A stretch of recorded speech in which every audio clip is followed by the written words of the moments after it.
Hi guys, welcome to today's video. Can't believe it, but it's already the end of January, which means it's time for the official January reading wrap-up. We're just going to talk about the books that I read and what I thought of them, what I rated them. Oh, also I'll add a spice rating as well. I ended up reading 7 books this month, which that's a lot for me, I feel like. I think at the beginning of the month I was just really in a good reading mood, so I was just feeling really ambitious. I don't know, I just locked in. I just really locked in for January, and I did pretty good. A lot of these were like thick, chunky fantasy books. The fact that I read 7 books altogether is pretty good. So the first book I read this month, Foxglove by Adeline Grace. I ended up rating this one a 3.75.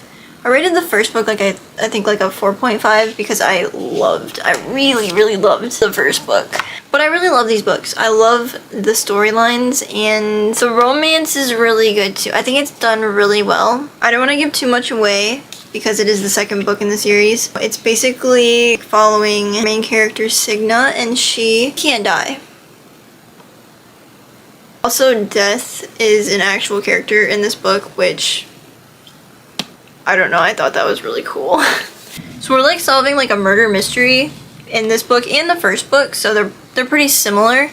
Very good. I think it was the characters that I just really like. One of my favorites. Also, these covers are so pretty. And then the second book that I read this month was Vow of Thieves by Mary E. Pearson. This is the second book in the Dance of Thieves duology, which I actually rated this one 5 stars because I loved it. I really love the characters. This is another fantasy romance series. This one focuses more on like the storyline and like the plot and the characters, I feel like, than the romance. So the romance is really just sprinkled in there. But the crumbs we do get are so good. Also, there is no spice. So, kind of funny story though of me reading this duology. I actually read the first book, Dance of Thieves, back in the beginning of 2023, I think it was. I don't remember it very well. I should have reread it before reading this one, but I didn't. So I don't remember it very well. I just remember not loving it, and I think it took me kind of a while to get through because I was pretty bored. Actually, I don't think I was bored. I think I was just confused, which I later learned that there's actually a series that comes before the duology called The Remnant Chronicles that you're supposed to read first. It takes place in the same world as the Dance of Thieves duology, but it's 7 years before this takes place. We're really supposed to read The Remnant Chronicles before these books, and I didn't read it before Dance of Thieves, but I did. I ended up reading it a few months ago. Ended up really liking it. It was really good, and that helped me to understand this book better because it is set in the same world. This is 7 years, I think it's 7 years after the Remnant Chronicles like ended, and there's actually some of the same characters from the original series that make appearances in this book and probably the first book too, but I don't really remember it. I should have reread it before reading this one because I ended up loving this one because I had such a better understanding of it. I hope that made sense. Just make sure you read the Remnant Chronicles first and then read these. I'm sure some people have even said you don't need to read that series before reading these, but trust me when I say it will help you appreciate and understand this storyline so much more.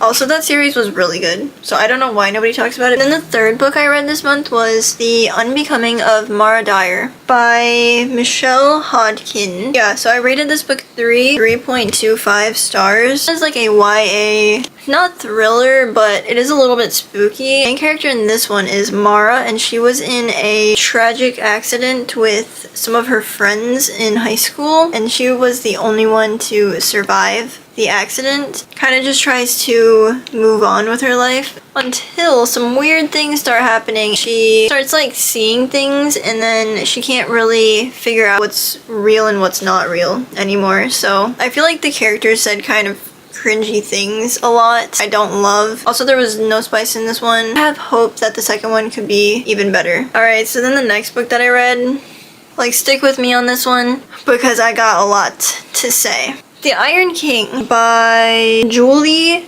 Kagawa. I'm probably saying that wrong. You guys, this book. So I rated this one 2 stars. So this is another fantasy romance series. This is the first book I won't be continuing the series. I don't like to rate books badly, but I do like to be honest. It probably deserved 1 star.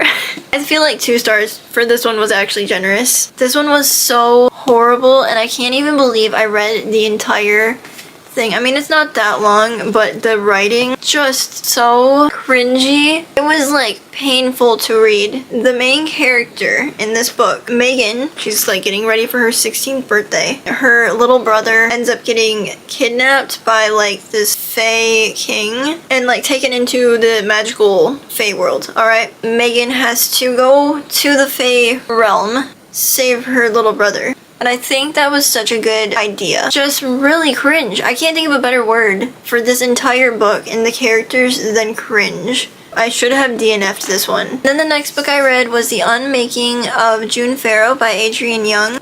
This one was interesting. I ended up rating this one a 4.5 stars. Main character, the females in her family suffer with this curse. I don't think they ever said like the reason for the curse, where they start to lose their minds or something. June is trying to break the curse. Also solve like a murder mystery at the same time. That part was unexpected to me. I don't know why. I just like, I feel like it was kind of, that's just not what I expected going into this story. Also, we like go into different timelines. That confused me and I just like could not keep up with. I was a little bit lost, a little bit confused. But also the story was just like very wholesome, found family vibes. There's a trope in this book that I don't think I had ever read a book with this certain trope in it. I'm not gonna say what it is because I feel like it's kind of a pretty big part of the story. Another book that I read, Midnight Library by Matt Haig. So this is like a literary fiction with magical realism.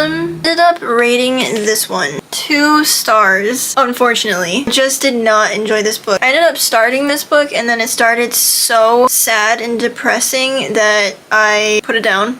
Read a couple other books. Wasn't in the mood for like something sad. And then I picked it back up because I was like, it was so highly rated. I just wanted to love and like understand the hype. Our main character, Nora, she has a lot of regrets. It focuses a lot. Depression, some dark stuff, to be honest with you. So basically Nora decides she just doesn't want to live anymore, but that just gets her to the Midnight Library. Time doesn't move or change there. Basically in between life and death. For her, that's a library. There's like a magical librarian who is in charge of all of the books in the library. Nora just gets to like choose a book about any other path she could have taken in life until she finds a life that she wants to live. It was a lot of repetitiveness. This one just wasn't for me. So the next book is actually one that I DNF'd. Heartless Hunter by Kristen Cicerelli, a witch and a witch hunter. Very personal preference, but I don't like reading witchy books. This one had a lot of like dark stuff going on and I wasn't vibing with it, so I decided to DNF it and it's not for me. So last book I read was The Prison Healer by Lynette Noni, another YA fantasy romance. This is the first book in the series. I ended up giving this one 3 stars. I wasn't obsessed with it. It was easy to read, but I feel like literally nothing was happening for like most of this book. We're following our main character, Kaiva. So her like role in the prison is to be the prison healer and like take care of all the prisoners and guards. And then one day there's this rebel queen captured and taken to this prison. But the rebel queen is supposed to face these like trials, but because she's so sick, Kaiva takes her place in the trials. And I was like, ooh, fun, trials. I love books with trials, except for this one felt so flat because literally nothing was happening until I feel like the end. I feel like we'd stick on the same day for so much longer than was necessary. It just was like moving so slowly that I wasn't really enjoying it. The trials kind of just weren't that great to me, so that was disappointing. I could see also, even though it's like set in like a prison, I feel like this is more like cozy fantasy vibes. Also the romance, I didn't really love it.